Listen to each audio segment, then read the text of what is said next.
Welcome back to another episode of Wendigo Uncut.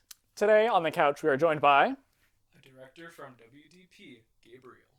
Whoa, a director? Okay, that's like a really, very, very high, very important role. That's insane that we got you here today. Wow. Oliver, don't get too used to it. What? Let's get into the episode. Right. So today we just want to know all about, how you started as a director, like what your experience is, what you know about the world of directing and just all that fun stuff. So let's start right at the beginning. How did you get into this? Well, I grew up as me and my sister, we made these stories all the time, and my sister really wanted to be an author for books and stuff. So I'd help her write with stuff, and being a little 8-year-old sibling looking up to his older sister, I wanted to do that too. So I would do my own, and then she'd help me with that. And we did a lot of things like that with each other. She also taught me how to draw and stuff. So we started doing little paper drawing and comic book little things. Usually Minecraft, but in real life type of things. As one does. But there's this one thing. So, first directorial role was me and my sister. We really liked cute Mario Bros on YouTube. Okay. And it was literally I know who you're talking about. People playing with toys. Yeah. Yeah. So we made our own little episodes with our own little characters, also Mario based, and Minecraft based, of course, because why not? Yeah, obviously. And Minecraft's peak. truth. And honestly, we thought we were the funniest things ever, but we really just screamed the entire time. But we went in there for the plots, I think Peach was always out cheating on Mario or something. Obviously. Right. For some reason, the Ender Dragon really wanted to play Mario Kart with Luigi. He's just a big fan. He's just a dude. Or she's just a big fan. But the dragon is I'm pretty sure a female. That's why she has an egg. Oh, okay, that would make sense. I just thought I'm pretty sure.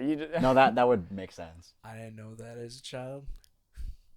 It's fine. Oh well. I misgendered the dragon. That's okay. I think a lot of people misgender the Yeah. Ender Dragon. I think that's a pretty common thing. I mean, it's an ender dragon. I don't really yeah. know if it matters. Not- you know? Or if Not- it even has one. Not Yeah. many. Yeah, I mean that's fair, but not many people actually look at the. I mean, No. there's a decent amount. Game Theory did some stuff on it, but Right. it's as we were children, we did not care. No. We did not It's care just- about the. We did not care. Silly blocks. There were credits. I don't think any of us as children read them. We just sat there and went, "Well, what do I do as I wait for these credits to roll?" New world. Yeah. But my sister, after when in high school, she started getting serious about her author type of stuff, and she had this three main stories that she would go off of, and that was her dream to do. And by that time, I was in middle school, and I knew you. Yes, you did. And We were actually neighbors. yes. Oh. And I remember one of the things that I made that has now evolved to one of my main stories now.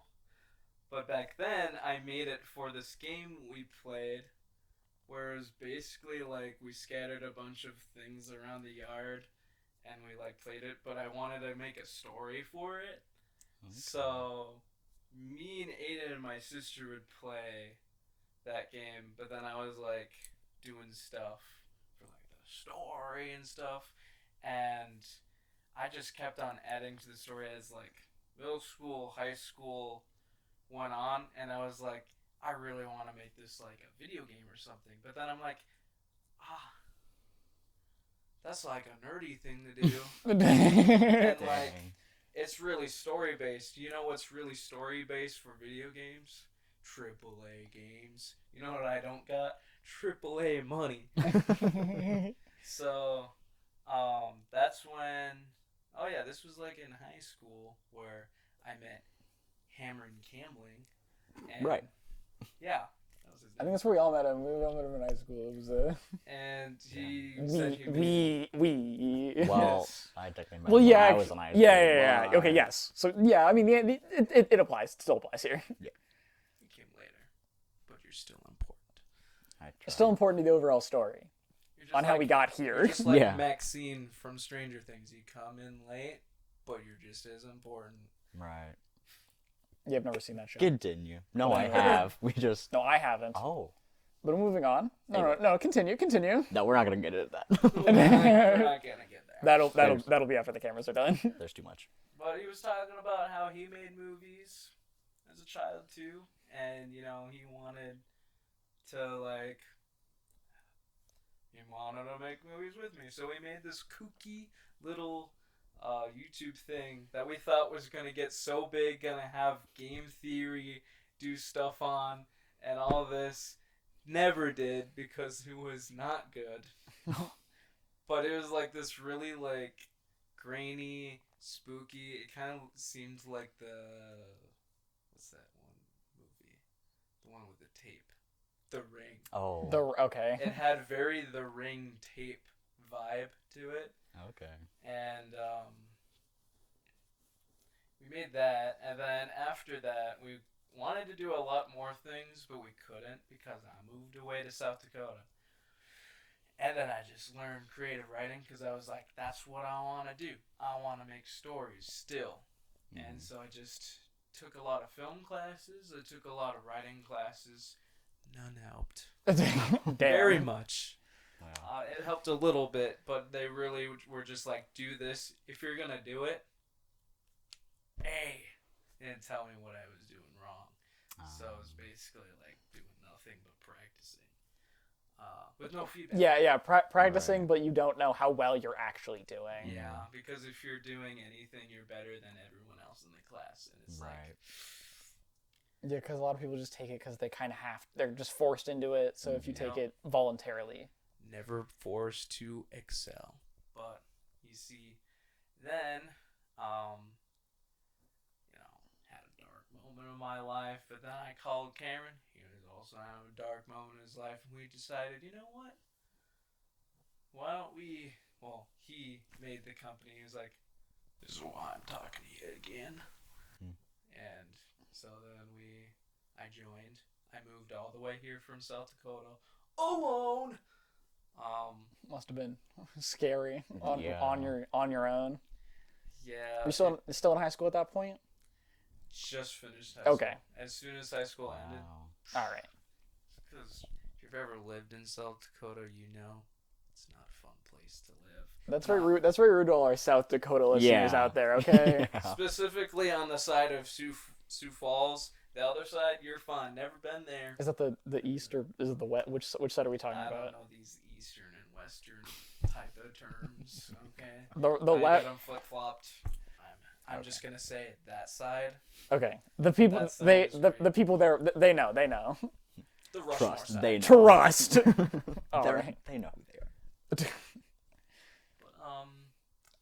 yeah, so I started and basically just thrown out to the trenches without any. Let's see what you can do. I couldn't do anything. Yeah, because you also showed up during Jeff, right? That was Yes. yeah, because we filled that. That was over the summer. Because a Maimon was over the winter, which that would have been your senior year then. Yeah. All right. I took like a little vacation down there. Yeah. Just because I didn't want to move here without remembering what Minnesota was like, you know. That's fair. Mhm. Especially since the studio back then was in the cities, and that was like the main reason why we moved because of certain things. But you know, but yeah. So really, most of my learning came from the company because I was humbled immediately because my first thing, Shifter, was the worst thing in existence. So it's trial by fire. yes. Wow. Did you think it was that bad when you? I assume not when you wrote it. How about during production? How did it feel during production? During production, it just felt like I'm making these people do something that I know is terrible, and like I know they know it's terrible, but they're not gonna say anything about it. And this is like my first impression of these people and their first impression of me. The entire thing was humbling and very embarrassing, but you know, the people that stuck by anyway through making literal shit. So I mean, tell something to their character. I mean, you can't make an omelet without cracking a couple eggs. You know what they say. Yeah. You gotta make something bad. You gotta at least start. You gotta start somewhere. Yes, but ever since then, I was trying very hard to not let that happen again, because after every day of production, I had like a rough time, because I was like, what even was that that was happening? And then every time it was time to shoot, no matter how prepared I thought I was not. And for like the next few projects, it was still like that until really LOL Cars. I think I started getting the hang of it because it was a smaller team, and I also liked LOL Cars' story so much so that I'm remaking it into a comic. Self promo. Self-promo. But fixing it, of course, because it was terrible also, as things end up. Didn't I touch it? Oh my god! You can't think about everything like that. No. It was all right. Color was good. Color was my magnifique. Everything before. What can you say? Color was great. Yeah. Learning curve. Yeah, I bet you have a lot to talk about that, huh? Yeah. So if anybody at home doesn't know Color, great. It did turn out very good. Has no lines in it. It's another thing. It turned out very nicely. I was the monster. I had claws on. I had a morph suit, so I could barely see. The mask covered one of my eyes, and I had claws on, so I couldn't actually reach anything. Yeah. It was a struggle. It was a great time though, but it was a struggle. A very beautiful film. Though. It was gorgeous though. Like I watched it and I was like, wow, like beautiful. See, the thing is I have very high expectations of myself, and the things I compare myself to is like Guillermo del Toro, Denis Villeneuve, you know, those French assholes that make the best films possible in Hollywood. Oh my god. And you see, I really want to make my stories have that artistic thing like that, so if it doesn't, it's not it for me. I mean, the thing is also they've been doing it for a very long time. They also have like people to back them. They also just don't have any They're like, I can work on this project for like 6 years and be an absolutely I feel great about it. Right. Like they have the resources, the time, the people to be able to do that. And the people are definitely important. Any new creator, director, writer, anyone out there, one piece of advice is do not work alone, because as soon as you work alone, you're going to think it's great, and as soon as you make other people do anything or read it, you're going to realize that it isn't, and you're going to start to self-doubt yourself, but really, no one's good alone. And also, no one's good on their first try. Oh my god, no. No one. You're not gonna make perfection on the first time you write a script. It's gonna take a lot. It takes a lot of practice. And a lot of peer review and all that, and just trust the process. If you have, see what I do with my dream project is I smartly put it off. Yes. To be the last thing that I ever do.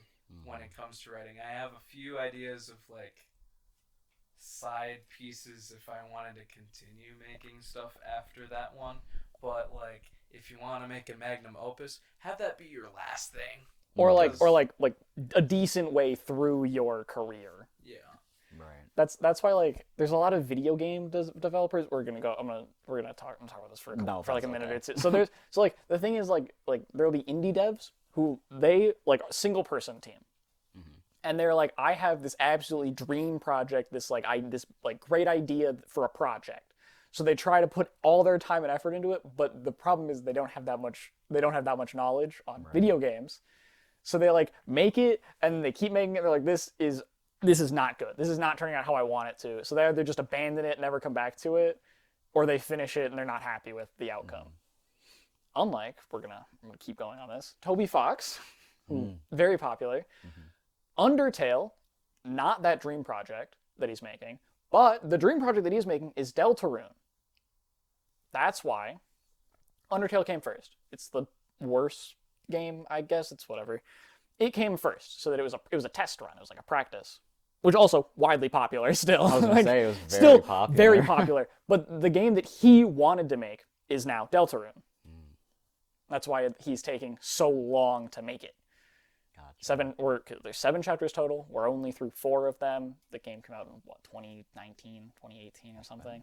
Good stretch. I think it was 2019 because I think chapter 2 came out 2020.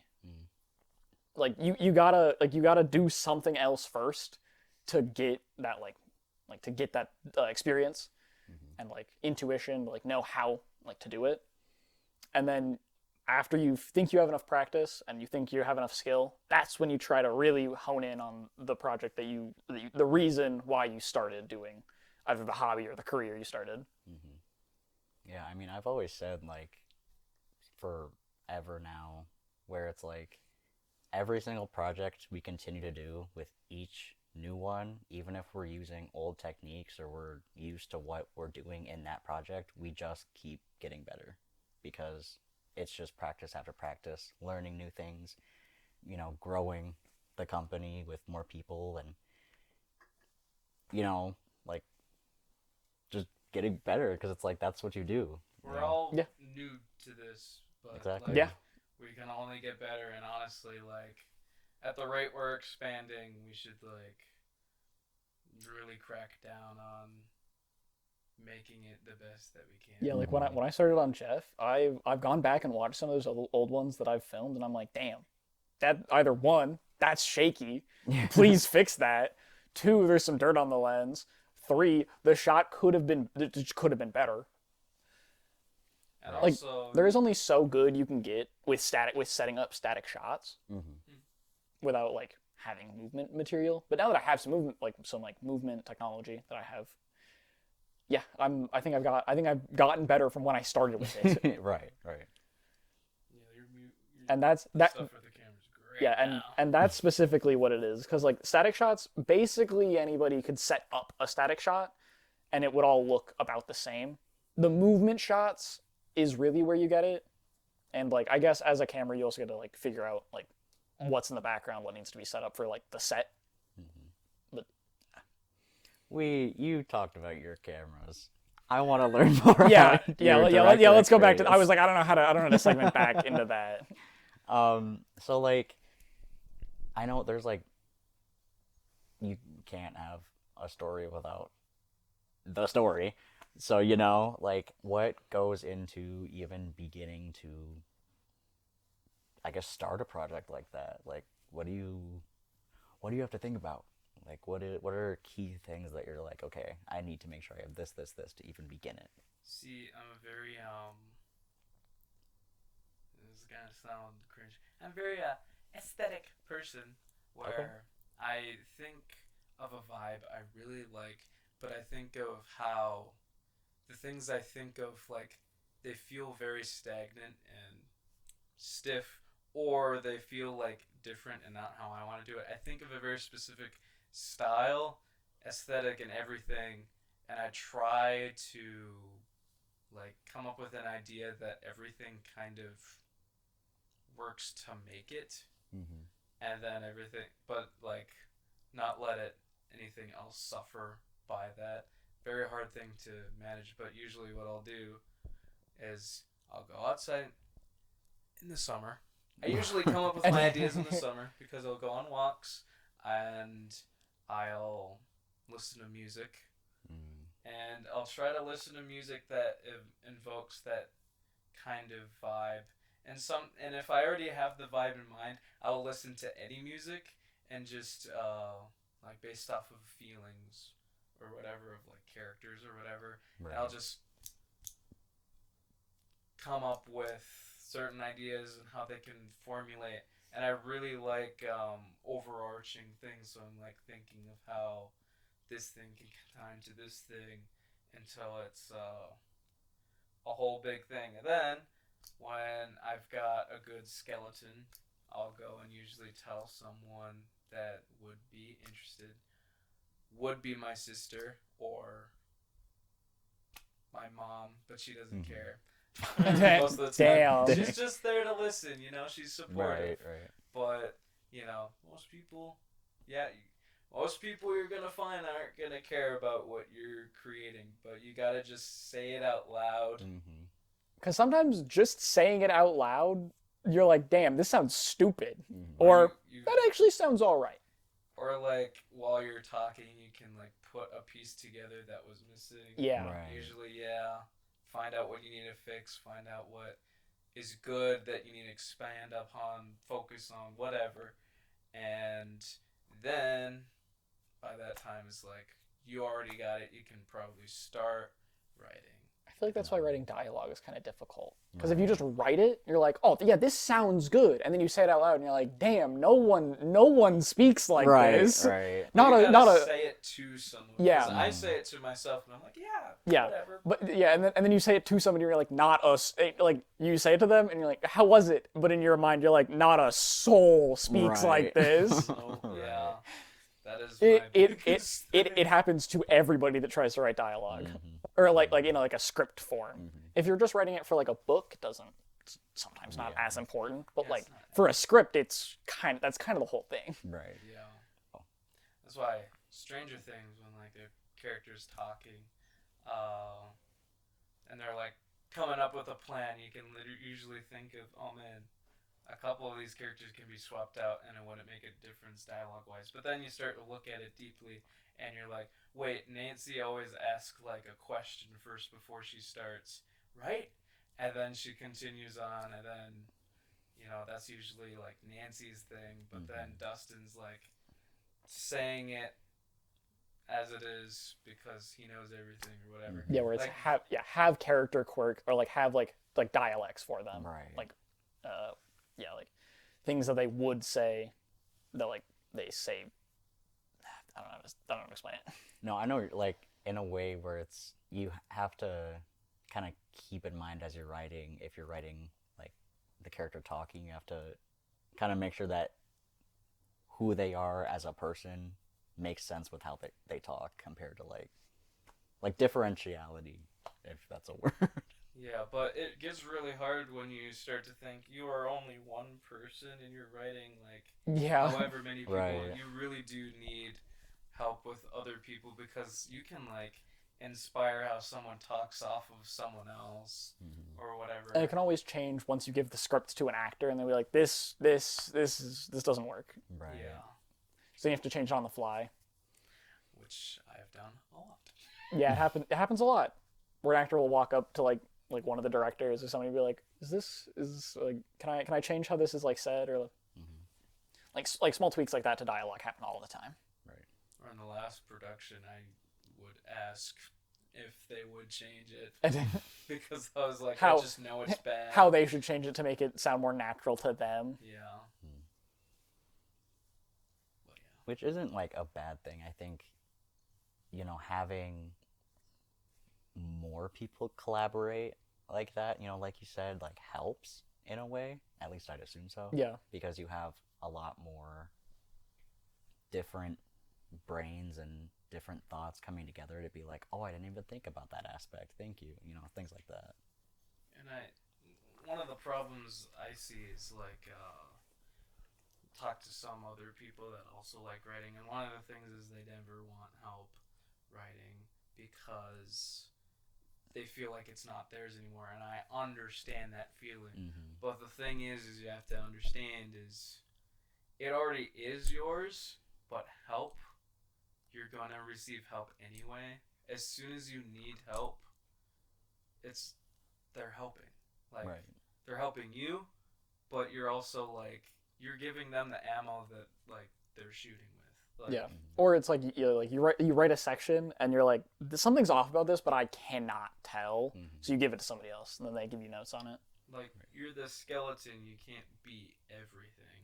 Yeah. And it's kind of like ego destroyer in a way, but it's like it's something that every writer and stuff they have to learn, unless other than if they're writing books, because then you just need like one editor.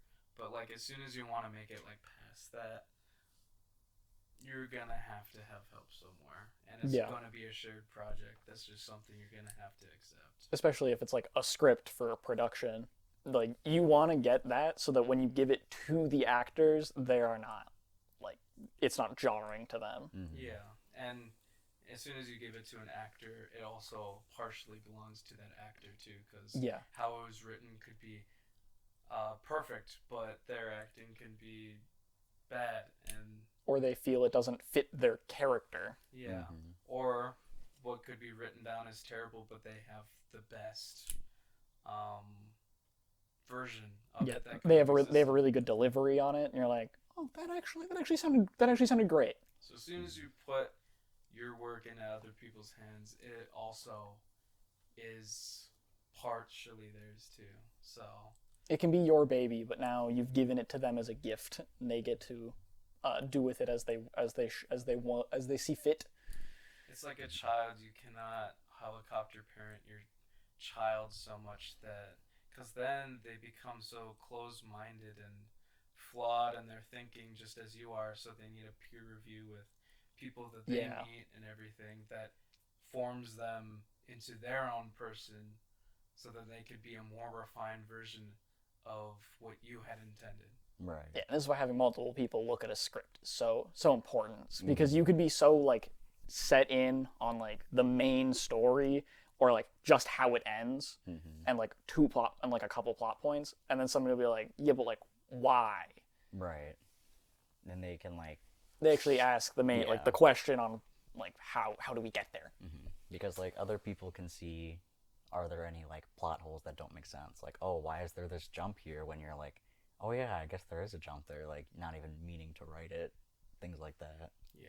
Or they could be so confused on something because you, as like the writer on it, you have everything. You are like the textbook on it. If you don't explain something and somebody is confused about it, you did not say it anywhere or show it anywhere, there's no way to find out. Right. Yeah. And it also doesn't mean just let it roam free. You also gotta like shepherd it back in a way. Like that's why I don't typically like it when directors in Hollywood, they slap their name on it and then like the main actor's name on it, and like let's say it's a very costume heavy film, it's like screw the costume person then, right? So that's like with the newest Guillermo del Toro movie, Frankenstein, I like that in his he slaps his name on it everywhere. It's his baby, 50 years in the making. But the first thing he does in the like behind the scenes thing is he's like, look at these people, they made all these details that you liked. You like the fact that all of her dresses are based off of the Beatles she likes. That was her. I just okayed it. Yeah. You know? Right. Yeah, the director is more of like, they kind of slap their name on it because if they're known in Hollywood, then that will get people to go watch the movie because they're like, oh, this person's done good work. But he's one of the good ones where he's like, I'm going to put my name on it so people go watch it because like it's going to be quality. But it's like, you look at all these people that actually made it happen. Yes. Like, that's why I'm starting to respect Guillermo a lot, just because it's like, he understands it's his project, but he gives credit where credit's due. It's not like any of other ones I'm seeing where they're kind of in the background, in the behind the scenes, and it's like really they're only there for their like portfolio or whatever, right? And it's like that's just not fair to them because their artistic value matters. He may be the director, but it couldn't have happened without his crew. Right. Yeah. Right. So like with your time at WDP Films, you kind of already covered it, but like you mentioned like learning as you continued. Like, what I guess what was, unless you can't pinpoint, but like what was that kind of moment where you're like, oh, like, okay, I have to kind of learn in a different way to like really understand. I think If that made any sense at all. 100% would be color because I didn't. Everything always felt like chaos every time. It felt like I was ready, and then as soon as the starting day happened, all the stress was put on, and I didn't know what to do with it. I had to manage so many different people, and everything just immediately fell apart. And every single script it'll have additional things. I cut it just for like to get through it because I like hated directing. But as soon as we did color, it was a three-man crew. It was me, you, and Cameron. Yeah, I was gonna ask, was it the 3-man crew, or was it, or also like the no lines part that like. I kind of did the no lines part on purpose because I knew I didn't do good lines, No. and I wanted to see. I really liked colors like story because it was like a reflection of something I was feeling for the last few years making that. So when I made it, I was like, well, one of the biggest things that makes my films age like milk is the fact that I write dialogue. So I'm not gonna write dialogue for this, so it can It can just speak for itself, yeah. without any words.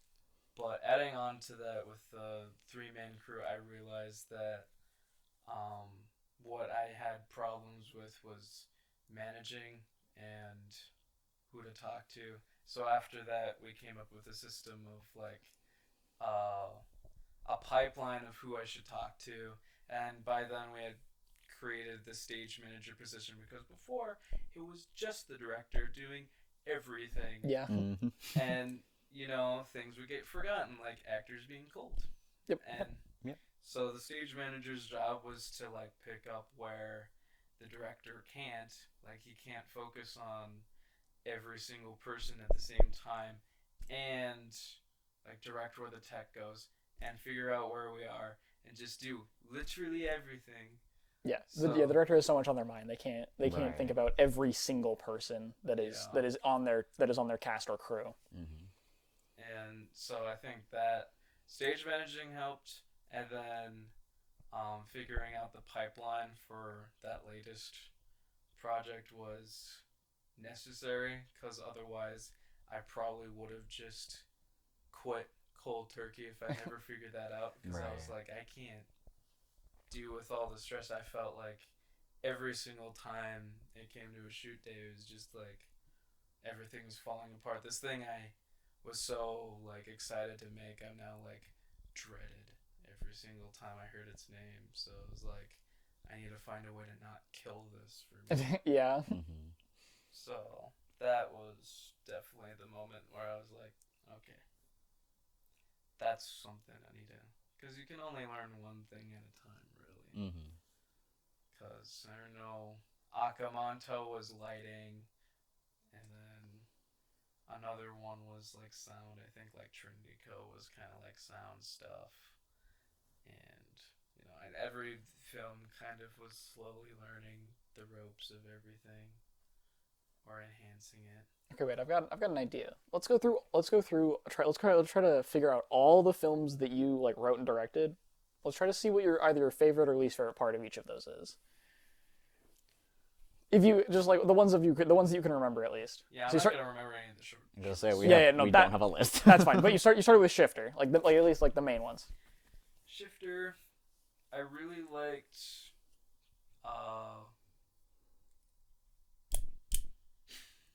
I liked what I was gonna go for was kind of like a psychological, like, oh, this, he's not who I knew and stuff. I'd love to remake that idea of a skinwalker pretending to be someone you used to love. Mm-hmm. What I hated was everything else. The sound, Yeah, all right. biting, the coloring, the delivery, the writing, really everything. And Oh, the delivery was bad? You didn't like your actors either? well, I just didn't. I didn't make them redo anything Oh, Oh, okay. because I was like, I didn't know what to look for good. As long as they said what I needed them to say. Okay, that's fair. You didn't really have a like a quality that you were going for. You were just hoping you just wanted to get done. Yeah, because as soon as the cameras were out, I was like, I don't know how to do this. Yeah. And then Akamanto, definitely the coloring, and I think also the fact that there's no speaking. I think I just really like making silent films because I can look back at them and not cringe. You really like the show don't tell mentality. Yeah. I like that in film anyways, but for me it's just like if I watched it again, I'm not just gonna sit there and cringe at the dialogue that I wrote or whatever. I think Did you do Krampus? Was that one of yours? I acted as Krampus. Okay. But I didn't do Krampus. I couldn't remember. Trinity Co. I liked the idea, and if I did it better, I would have liked the idea that the whole thing was set up as an as above so below, like the plot line and the shot list was like the same but mirrored on the time length. I just didn't do it in an entertaining way at all, so it's just like it should have ended at the halfway point, but I was trying to do something cryptic and all that. I really could have done a lot more with that film. I also think the dialogue was awful.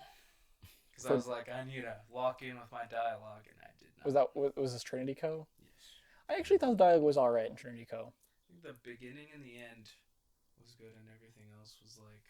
Yeah, it seemed it was all it wasn't like, oh, this is Shakespeare, or like I cannot watch this. It was like I was entertained. I was fairly good. I agree. Yeah. I think the ending when it was like zooming in on him and he's like has that evil smile, I think that was like peak, but I don't really. And that and Lilith, I kind of thought Lilith was a bit cool, but got copyrighted, of course. Even though it was like a classical song, I didn't know that was copyrighted. Okay, the one thing that I cannot watch it again is because Jack cannot stand still. Yeah. He's always swaying, which like that's just how he is. Like that's entirely fine. But it's me sitting there watching as Cameron is standing perfectly still and Jack's like, yeah, he's like bobbing side to side. It just doesn't feel right. It could be his little maybe Yeah. just boogieing, you know. Yeah. Cookie. But one thing I definitely hated about that film was Supra and Upra. That name was stupid. I didn't need it. Was it the name of the company? No, like all of the characters' names. Oh, okay. Like one was as above, and then one was so, and then the other one was below. Are they even spoken? I don't think think so. ever remember. Yeah, I'm like I don't think so. Once they're spoken, hey, Mr. Supra and Infra.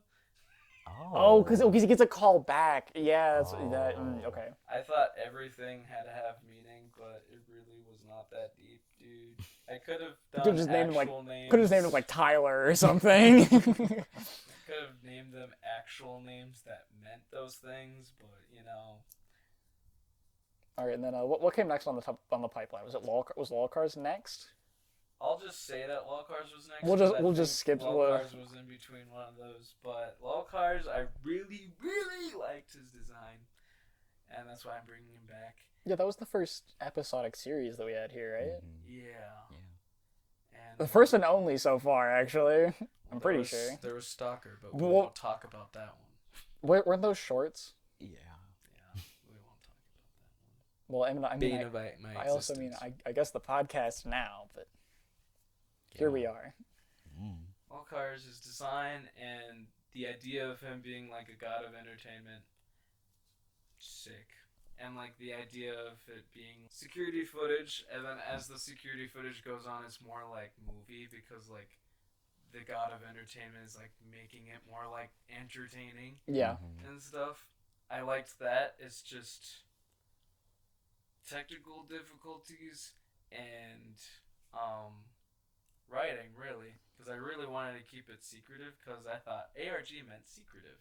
So it didn't explain anything other than like the monster. Because you can do ARG without without saying anything, as long as you do it in the edits to like hide stuff in the edits. If I would have explained stuff, it would have been peak. But it was also because of budget constraints, because I was gonna have an episode set in a church where it finally explained who all these random people were that he was slaughtering and stuff, and that, you know, everything was like a beforehand thing, and he was whatever, everything was gonna be explained, but you know, for reasons out of my control, I couldn't put it in, so it just ended up not making that much sense.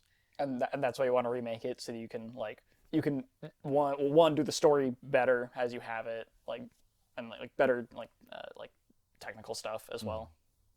Yeah, and I think 1 through 3, those episodes, absolute trash compared to the second half.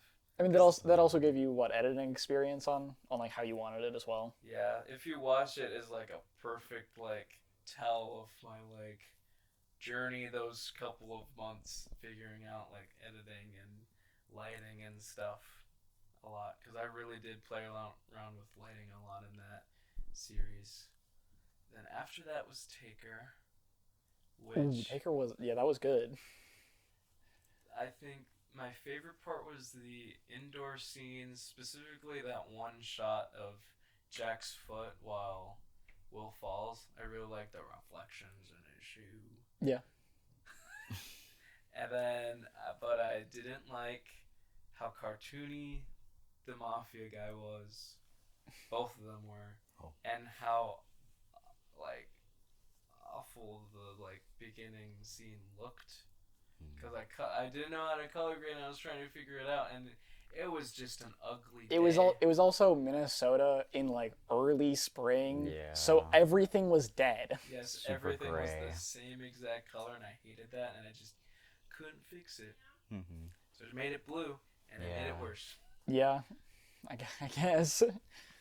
Which I feel like if you kept that blue throughout, it would have been ooh. Because I liked how it looked, but then just the cut of no more blue, and it was where'd it go? Yeah. I think my most memorable shot from me doing that was me following Cam as he walked with the axe. Yeah. That one was a cool one. Yeah. That was a cool shot, and I also say what you will about Will's stopping to get shot immediately for a split second.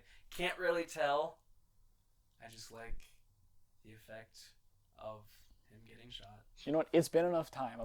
We're gonna about Taker. In the last couple seconds, you can see one of the tech members in the background at the top of the hill. Which wasn't caught until we all watched it after it was uploaded already. I watched that on my own, and I didn't catch it until months later. Someone had to point it out to me. We all watched it together, and it was the first thing I saw. I saw it immediately. Well, you have an eagle eye like that. That's It's also because when I film stuff, I've filmed it. So it's also bad. I can't watch movies as well. I'm like, there's the main thing that's happening. I'm like, okay, but how's the rest of the shot set up? Right. It really ruined my movie going experience as being a camera director. We have the visual person do the visuals. Yeah. For sure. Yeah. Yeah, I got picked to do the right thing. Yeah, you did for sure. Do you know what? What was after color? Oh, remember Crow? Yeah, I do. Yeah.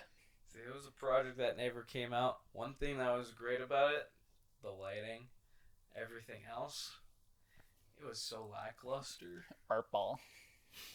Burp ball. It was very lackluster film, I'll be honest. There was still a picture of it on the website for a while. I'm not sure if still there or not. But Well, we replaced it with like a short. yeah, what it we was did it was do. it was there for it was on the website for a while though.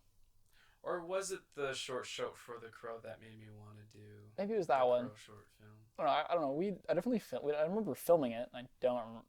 It came out or not. I don't remember. Oh yeah, no, because I wanted to make The Crow like lol cars, where it's like a series of things, but it was gonna be like not tied together like instances of his sighting. But then we decided not to do that, so I was like, I like it. I'm just gonna make a short film. Didn't make a short film, but now I'm revamping him in the dolls. So Yeah. we'll see him again. Is that an upcoming project that we get? Not Yeah. very upcoming, but it is upcoming at some point. Well, it's a project down the pipeline somewhere. Yes. Right, right. Tell us about this most recent project, Corpse Flower. Give us some more insight on that one. That one's definitely the one where I was like, wow, I can do a big team again, and it felt very uniform and like less stressful.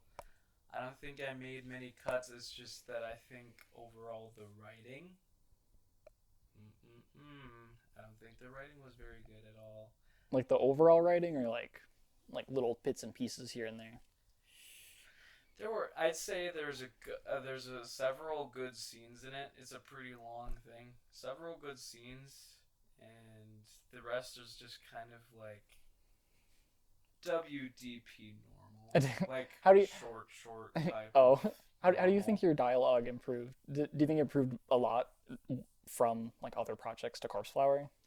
It definitely had. It was more clear because I was like, okay, I'm going to say what's going on. It's just the thing is I think I had a hard time articulating it in a way that felt, because I was really just trying to like figure out the emotions of Luna, and it like felt like I was trying to like relate to Luna in a way that then it ended up like detaching in a way where it was like I'm forgetting of the fact that she did murder some people, so I'm trying to make people like her when she shouldn't be likable. I was just trying to make her too sympathetic when she's not. Yeah, considering she killed 2 people. Yeah. And she ate a rabbit, I think. Is that what or something like that? I don't. She killed a rabbit, then she killed a dog. Yeah. Her dog. Yeah, she needed probably less emotions, but like that's about it. But she also like got her memory wiped in the shadow dimension. I don't know, the afterlife. I did that. So it's like it kind of works. I think I liked the afterlife thing. I think it should have been more afterlife than flashback, and it ended up being the opposite. Which the script, it was supposed to be more afterlife, but I didn't count that dialogue and character acting take a lot longer. So Than actions sometimes. Yeah. At least when it comes to filling time in a movie. So like a lot of scenes that I envisioned to be longer were like a couple of seconds, and then other ones where I expected to be short were way longer. So Yeah. And I guess all of that just comes with experience, and and at this point, after that, you now understand that like writing like those action scenes are pretty quick, and dialogue takes a lot longer. At least it fills the time. And I think that made me realize, okay, well, I think I've got how to deal with directing down, how to deal with the lighting and the sound and stuff down for at least beginner stuff. I think, and then now I realize that I should take a time to just practice writing. Right. And I honestly should do more smaller things, but my mind keeps on thinking of new things that are really big, and I want to do all these big things. And I'm like, wait, no, they're too peak for right now for a practice thing. Let's shove this for later. But now I'm working on Wild Cards the comic, and since I already messed him up once, can't mess him up the same time. As long as you don't make it worse, Yes. then you will look at it as an improvement. Honestly, anything could be better at my current level. So You've come a long way, is what you're saying. And I think since I feel like visually most of my aid comes from my drawings, then my abilities for directing film stuff, I think I can finally make something that at least like looks like my mind's eye, because that's one thing I have a problem with, because I'm like, it's not really looking how the aesthetic I was going for, just because it's like, just some things you can't do. You can't make a foggy day. You can't make a rainy day. You can't do anything you're thinking of when you're first creating the thing in your head. So I'm gonna try it with drawing and see how it happens when it actually looks like how I want it to look like. Because I'm a very visual person. And every story I make is based off of how I think it would look. So. Yeah, I mean, like, it's a smaller company. Like, we don't have the budget for like those super big like indoor places where they build a whole set and they can control the weather and yada yada. Yeah, I know. We just got the real weather. Seeing some behind the scenes of like those like AAA movies. Yeah, that's what like the Hollywood movie. It's like the massive studio, and then like this giant like piece of architecture that they built in there that they use for like a couple minutes of film, and then it's gone. Yeah. It's not like I'm ungrateful. It's just that, you know. Oh, no, I wasn't right? saying that you were. No. It's just like look at that and you're like, I wish. Yeah, It's no, like I wasn't being like, like no. Well, we're just a small company. No, it's you can't get what you want, it's just impressive to like see what the top end looks like. Yeah, as for you feel very envious of that, but it's like if you were to just have like an exercise where you're like just to have something that matches my mind's eye, I will make one thing that matches my mind's eye for now. Besides, I think it's good to like not have those things, especially like right away, because by not having things that are like, oh, I can easily just do this, this, and this, you learn how to adapt, which then gives you more skills to do said thing. I'm sorry, are these lights bothering anyone else? Like, these are really bright. No, Oliver, I think you're just complaining. You're like, you've done this multiple episodes in the past. Why are you complaining about little things? You're so lucky to be the host of a nationally successful podcast like this one. There's no way you're complaining about little things like that. You're just so lucky. What? You wouldn't get it. Let's move on to the next section. All right, Gabe. This is a section in our show where we like to ask our guest about what their favorite movie is. Don't tell us, but we like to ask our guest, think of your favorite movie and try to pitch it to us in any which way by giving us either a synopsis, some words, or like just trying to pitch it to us like an elevator pitch. Whatever you feel like you want to pitch it to us, as long as you pitch it to us, that's about good. As long as I feel like we've enough time to think about a movie at this point, so whenever you're ready, take it away. All right, so it opens up, and it's a family at their grandma's funeral, and there is a mother, a father, and an older brother, and a smaller daughter about middle school age, and they little hints here and there that something they didn't really like this grandma or something, and they call home, they kind of feel like they should be feeling worse than they do, but they don't, and so the mom goes up and starts creating her little dioramas that she makes in her room. Oliver looks like he's gotten it. Oh, I don't think I've seen this movie. Continue. I don't think I've seen this. I don't think I'm getting it. Unless it's Insidious, I don't think I'm getting it.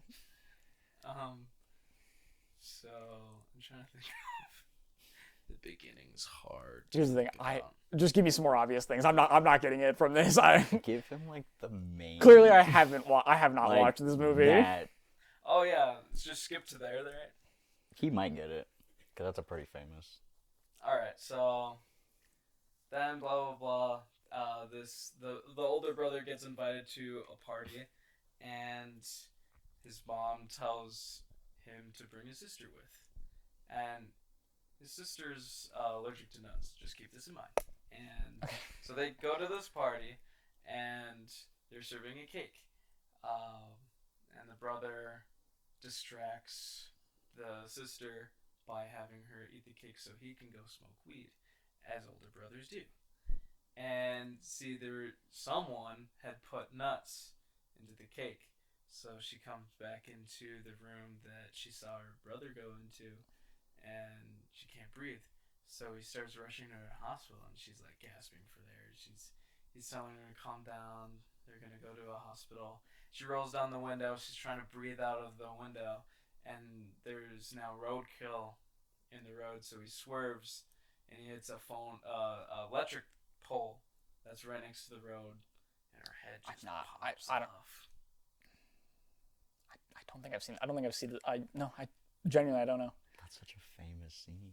I have absolutely no idea. Well, audience at home, if you don't know what it is already, it is Hereditary. Very, very good movie. Why is it your favorite? Like, why did you choose that? Because I think I make horror films. I don't think I make anything scary, but I think Thriller, suspense, mystery, in that vein. I don't typically like horror because I feel like they don't usually tap into the story as much as they should. And I really liked the fact that Hereditary works both as a horror movie and a family drama. And it really doesn't start being a horror until like pretty far in, because it's just like things happening to a family. Really bad things, but it's not until like the halfway point that horror is even a thing in it. And I think I have this really big thing with character-driven things where I really believe that people get into things more when a narrative is story-driven rather than the plot driving the characters. And that is the biggest thing, is the plot is driving the characters, they just don't know it. So it's written like they are driving the plot, but they can't drive the plot. And I just really love the way it's written. It's really just, it's good as a movie, and it's good as a horror movie because it doesn't need it, like has one jump scare in the entire thing, and it's really not even that much of a jump. So it's like everything you get from it is just like trauma, basically, which is, how you should write horror. I think you want to traumatize your audience a little bit.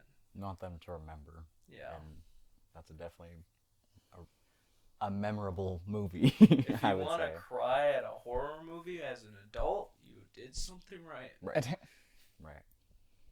But I think that is all the time we have today. Yeah, I mean, Gabe, do you have anything else you want to share with us today? Or I'm a yap fest. all right. So thank you everyone who has tuned into season 2 of Wendigo Uncut. And thank you for being here again. Just keep tuning in, and who knows what will be next. Hopefully we have more for you. Never know. Thank you to everyone who's stuck around, I guess, this long. Yeah, 2 full seasons. 2 full seasons. Hopefully we see you in the next one. You don't know. Bye. All right, so That was a pretty good season, I'd say. yeah. I don't know what that outburst was. Don't worry about it. It's just some nerves. It's the season finale. Nerves. Yeah. Okay. Season finale. There's a lot of writing on this. Right. Well, I'm needed in my room. All right. I don't know what's going on with you, but I'm gonna expect an apology.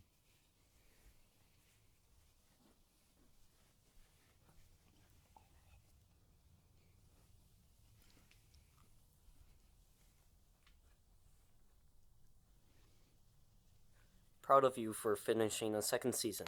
We're closer to our goal. Thanks. The chips have been a great success. There's no way the producer knows. He won't know. Yes. And the plan for season 3? Are they coming along? Your trust in me isn't for nothing. Good. I knew I could trust my intuition. Mm-hmm.